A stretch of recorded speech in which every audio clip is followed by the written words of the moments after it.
course, to all the kindergarten and junior high school completers, good morning.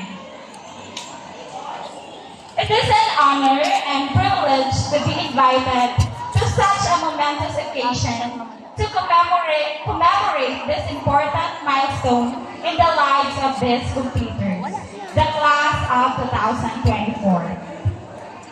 Allow me to seize this opportunity to congratulate not only to our completers, but also to all the proud parents, family members, friends, and dear teachers who are present here today, who have supported these completers throughout their education journey. I would also like to take this chance to express my gratitude to Dato Pangulima Integrated School. I can proudly say that this school serves as the foundation for my achievements today.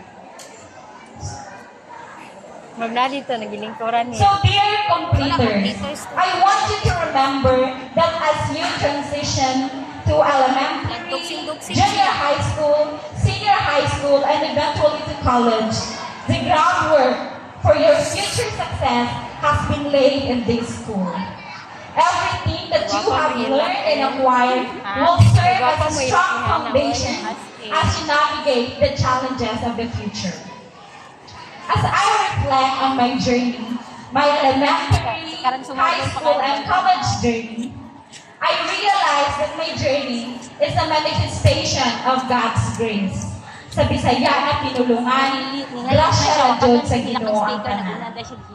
I think some of you here nakailanan ako. O sa mga wala nakailanan ako, let me tell you my story. Ang akong papa, nilak na si Ana. Ana Seno? Hindi, si Hana. Magduko-duko na po sa Ana. Ang hangin. Charot.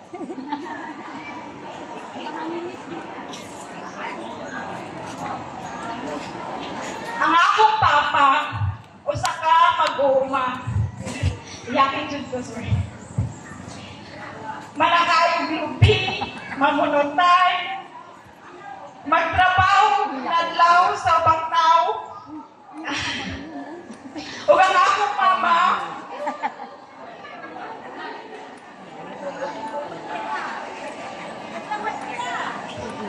akong mama, usa ka na bandera. Sugod niya atong elementary pa ko, hangtod ni graduate ko college.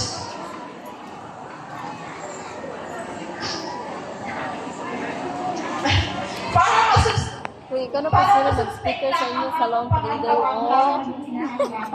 Oh, Uy, si Chairman, teacher mo. Huwag din ako na ikaw na.